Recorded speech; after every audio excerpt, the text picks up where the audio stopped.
Brigadier साहब, मसूद खान साहब ने तो सिफारती पहलू बड़ा डिटेल में बताया है। आज कोर कमांडर कॉन्फ्रेंस के एलामिये में भी एक कंसर्न शो किया गया इन हमलों के हवाले से। How do you see this कि पाकिस्तान के लिए कितनी कंसर्निंग सिचुएशन है जब वो सीज़ फायर के लिए एक बहुत इकदाम उठा रहा है और कोशिश कर रहा है कि सीज़ फायर हो जाए? देखिए, कोर कमांडर कॉन्फ्रेंस में chief of defence forces Asim Munir ने बड़ी क्लियर बात की है उसमें कि इज़हार यकजहती भी की है सऊदी अरब के साथ, उनके साथ कह दिया हम हर वक्त पे हर मौके पे साथ खड़े हैं।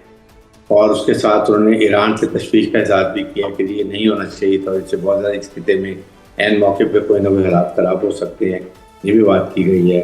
और उसके बाद जिस तरीके से अभी हमारे प्राइम मिनिस्टर पाकिस्तान ने सऊदी वलीअहद से बात की है और उनको बताया कि हमारे आपसे एक इज़हार यकजहती है, हमारे रिश्ते वगैरह मुतज़लज़ल हैं और हर पाकिस्तानी को, चाहे वो पाकिस्तानी फ़ौज हो, पाकिस्तानी हुकूमत हो, पाकिस्तानी अवाम हो, वो अपने सऊदी बहन के साथ खड़े हैं, तो कोई इस पर पैसा नहीं रखी जाएगी।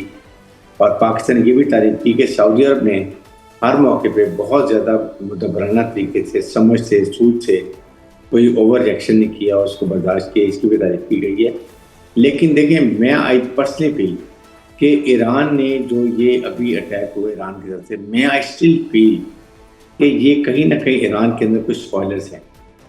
वरना ईरान भी चाहता है सीज फायर होना और अमेरिका भी चाहता है, और अमेरिकन ट्रंप की बात ये हुई है, आज भी वो कह रहे हैं कि रजीम जो है ये बेहतर है, ये बेहतर रजीम है, इससे मेरा ताल्लुक है। तो मुझे उम्मीद है कि हल निकल सकता है। पाकिस्तान की फील्ड मार्शल जिस मेहनत से और ईमानदारी से वो लोग बता रहे हैं कि कहीं ना कहीं इसको लड़ाई की, इस खत्ते को जंग की तबाहकारी से बचा लीजिए, वो भी नजर आ रहा है। और साथ अगर ईरान ने के किसी स्पॉइलर ने ये अटैक किया, जैसे पहले भी हुआ था कि ईरान ने फौरन स्टेटमेंट दी थी कि हमने ना तुर्की पे अटैक किया है, ना हमने अजरबैजान पे किया है, ना हमने बहरीन को पे पहले शुरू में अटैक किया था, ये किसी ने इजराइल की तरफ से किया है। देखिए, अगर लड़ाई होती है ईरान की और खुदा ना खास्ता करे मलिक की, तो बेनिफिशियरी कौन है? We must catch beneficiary, that is Israel. Israel के मोसाद के एजेंट्स हैं ईरान के अंदर, और वो रॉ के साथ मिलकर उन्होंने पहले भी 2025 में जून में किया था। वहाँ के कमांडर साइंटिस्ट मारे वो लेकिन वहाँ ड्रोन भी उन्होंने फायर किए थे, लेकिन फायर नुकसान पहुँचा सकते हैं ताकि स्पॉइलर हो, ये मिसअंडरस्टैंडिंग हो, ये दोनों सेक्टेरियन क्लैश भी हो, और ये आपस में ईरान और खलीजी मालिक जो ओवर रिएक्ट करके लड़ पड़े, और ईरान का जो इसराइल का जो एक दरीना ख्वाब है कि इससे फ़ायदा किसको होगा, इसराइल को, उसका ये एक ग्रेटर इसराइल का ख्वाब पूरा हो जाएगा। इसलिए मेरे ख्याल में, लेकिन पाकिस्तान ने जिस अच्छे तरीके से उसको हैंडल किया और सऊदी अरब को समझाया और वो समझ के उन्होंने अमल का मुजाहरा किया, आई एम क्वाइट पॉजिटिव कि आज अच्छी खबर मिलेगी, क्योंकि पाकिस्तान इस मुखलसाना तरीके से कर रहा है, इससे कोई ना कोई फ्रूटफुल रिजल्ट तो निकले। सही सर, ये जिस तरह से ऑयल इंस्टॉलेशन के ऊपर हमला हुआ है, we are in defence pact with Saudi Arabia, इस वक्त जो पाकिस्तान की पोजीशन है ये तो काफ़ी ज़्यादा एक ऐसे पॉइंट पर है कि जिसमें बहुत ही हमें सोच समझ के जो भी करना होगा हम करेंगे। कितना ये पाकिस्तान के लिए मुश्किल फैसला होगा इस पॉइंट को देखना?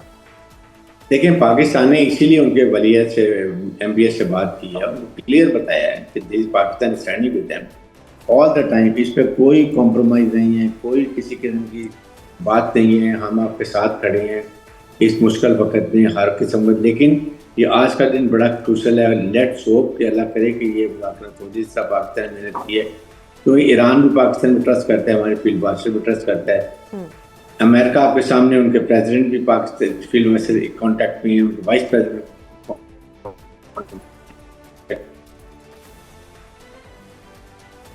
थिंग्स लुक्स, और प्रेशर टैक्टिक्स होती है कि आपने पार्क पे जाके अटैक कर दिया, नुकसान पहुंचाया, उसके बाद आपने ये कह रहे हम तहजीब को ये ख़त्म कर देंगे, हम ये कर देंगे, वो कर देंगे, दे द प्रेशर की दूसरी साइड डर जाए और वो आपको कंसेशन को दे दे, दैट इज़ द थिंग।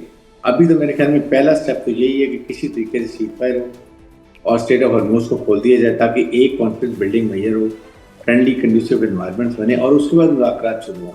तो आई थिंक इस तरीके से पाकिस्तान जा रहा है, और पाकिस्तान बड़े अच्छे तरीके से जा रहा है। मुझे तो बहुत उम्मीद है, क्योंकि इसमें तुर्की भी साथ है, इजिप्ट भी साथ है, उसके बाद आपके सामने जो है वो ये तो सऊदी अरब के जो है वलीअहद भी साथ है। तो ये काफ़ी हद तक हमें उम्मीद करनी चाहिए कि कहीं ना कहीं इंशाल्लाह आज पूरी दुनिया को अच्छी खबर मिलेगी, और ख़ासतौर पर हमारे खिते के लिए भी बहुत आपको सही। अच्छा सर, ईरान की अगर मैं बात करूँ, ईरान तो सीज़ फायर पे आ ही नहीं रहा, वो कह रहे हैं कि हमें परमानेंट पीस चाहिए। फिलहाल सीज़ फायर किस तरह से होगा, ईरान को किस तरह से समझाया जाएगा कि जी, क्योंकि इस वक्त जो मुल्क है, पूरी दुनिया इस वक्त अफेक्ट हो रही है, तो ये ईरान को किस तरह से ये चीज़ जो है रियलाइज़ कराई जाएगी कि आपकी वजह से सब अफेक्ट हो रहे हैं? देखिए, मेरे ख्याल में तो ज़रूर ये बात पाकिस्तान की हुकूमत, पाकिस्तान के फील्ड मार्शल ने, तुर्किया ने, क्वेतर ने, वलीअहद ने ज़रूर ये बात की होगी कि it is just for the interim period के लिए है, आप इसको एक्सेप्ट कर लें, ताकि एक जंग के बादल ख़त्म हो जाए, डिस्ट्रक्शन के बादल ख़त्म हो जाए, और उसके बाद जब बैठ के बात करेंगे, वफद आएंगे, अमेरिका से टीम आएगी, ईरान से टीम आएगी, पाकिस्तानी फील्ड मार्शल और जहाँ की फॉरेन ऑफिस की टीम होगी, तो जब मुज़ाकरात होते हैं और जंगबंदी होती है, कॉन्फ्लिक्ट बिल्डिंग मेजर होते हैं, फ्रेंडली कंडीसिव एनवायरनमेंट्स होती है, तो वहाँ पर कोई ना कोई हल निकल आता है। आई एम सर्टन कि उसके बाद ईरान के भी जो पॉइंट्स हैं वो जेन्युइन है, और अमेरिका को दो चीज़ों की ज़रूरियात है। नंबर 1, वो चाहता है कि जी न्यूक्लियर पैकेज ख़त्म हो जाए, वो ईरान ने पहले ही किया। नंबर 2, स्ट्रेट ऑफ हॉर्मुज़ खोलने के, वो अगर ये आधी जंगबंदी में खुल जाती है, उनके दोनों पार्ट हो जाते हैं। नंबर 1 सेफ एक ऑनरेबल एक होटल चाहिए, वो अच्छा उनको मिल जाता है। ईरान को ज़ाहिर है कि उनको ये चाहिए कि जी हमें आइंदा के लिए गारंटी चाहिए कि हमारे पर कोई अटैक नहीं करेगा। नंबर 2, हमारे इकोनॉमिक सैंक्शन ख़त्म होंगे, और अगर आईएई कंफर्म करता है कि हमारे पास न्यूक्लियर कैपेबिलिटी नहीं है, तो उसके बाद हमारे प्रति इकोनॉमिक सैंक्शन उठाएं और आता कि हम अपनी तरक्की करें। इस तरह के पॉइंट जो होंगे वो कहीं ना कहीं मिल मिला के हल निकल आता है। लेकिन पहला स्टेप है जंगबंदी होगी, तो उसके बाद नेक्स्ट स्टेप ये जाएगा। ये नहीं होता कि जंगबंदी लड़ाई हो रही है, अटैक हो रहे हैं, खार पे जा रहे हैं, इधर ईरान के इलाके में हमला कर रहे हैं, और फिर उसके बाद जंगबंदी हो रही है। इस तरह से बड़ी मुश्किल हालत होगी। सही। अच्छा सर, एक और चीज़ बताइएगा कि ट्रंप जो है उसने ईरान को धमकी दी हुई है, वो डेडलाइन भी ख़त्म होने वाली है। मिक्स्ड सिग्नल्स जो हैं वो ट्रंप की तरफ से आ रहे हैं। एक तरफ वो कहते हैं कि या तो मुआहदा हो जाएगा या तो ईरान को सफ़ाए हस्ती से मिटा दिया जाएगा। सर, क्या होने वाले इन योर ओपिनियन? देखें, ये मेरे ओपिनियन में तो ये जो उनकी लैंग्वेज है ना, इससे पता चलता है कि वो भी तैयार हैं सीज फायर के लिए, और साथ थ्रेट भी कर रहे हैं अपने आप को थोड़ा सा अपर हैंड पे ले रखने के लिए। अदरवाइज सफ़ाई हस्ती से आप मिटाएंगे तो आपका क्या मतलब इजराइल सफ़ाई हस्ती से मिट जाएगा? इजराइल का क्या हाल होगा? ईरान के पास इतनी पावर था कि वो छोटा इजराइल है, ईरान तो बहुत बड़ा है, वो नुकसान होगा। लेकिन ये नौबत नहीं आनी चाहिए। यही खलीजी ममालिक भी अमेरिका पे जोर दे रहे हैं। तुर्किया, मिस्र और पाकिस्तान पहले ही पूरा जोर लगा रहे हैं कि ये किसी हालत में नहीं होना चाहिए। ये इस दुनिया के लिए, इस खित्ते के लिए बहुत कैटास्ट्रॉफिक होगा। ख़ास तौर पे इसमें जो आपके इकोनॉमिक क्रैशेस होंगे, जो आपके एनर्जी क्रैशेस होंगे, ना गैस होगी, ना ऑयल होगा इस खित्ते में, ना डिसैलिनेशन का अगर नुकसान होता है तो उससे आप देख लें कि खलीजी मालिक में पानी के बगैर कैसे लोग रहेंगे। तो ये बहुत ख़तरनाक खेल, प्रेसिडेंट ट्रंप एक आग से खेल रहे हैं। पूरी दुनिया के खिलाफ है, और उनकी कांग्रेस, सेनेट, अवाम अगर इसके खिलाफ है, तो यू शुड नो कि ये कितनी इस किस्म की गलत बात कर रहे हैं। फिर president of United States has to very mature person, he has to think 100 time about what he will talk. People take it seriously. आप कभी कहते हैं मैं ये कर दूंगा, कभी कहते हैं मैं ये कर दूंगा, उसके बाद आप लैंग्वेज इस्तेमाल करते हैं, वो इस्तेमाल करते हैं। सही सर। जी, अब थोड़ा पाकिस्तान की जो इस वक्त एक सिचुएशन चल रही है, गज़ब लिल हक हमारा एक ऑपरेशन है जो जारी है। आज कोर कमांडर कॉन्फ्रेंस के एलामिया में ये भी कहा गया कि ये जारी रहेगा। सर, ये स्ट्रेटजी हमारी कब तक रहेगी? जब तक क्या अफ़गान रजीम जो है उसको अकल नहीं आ जाती या वो अपना रवैया है वो बदल नहीं लेते, तब तक गज़ब लिल हक जारी रहेगा?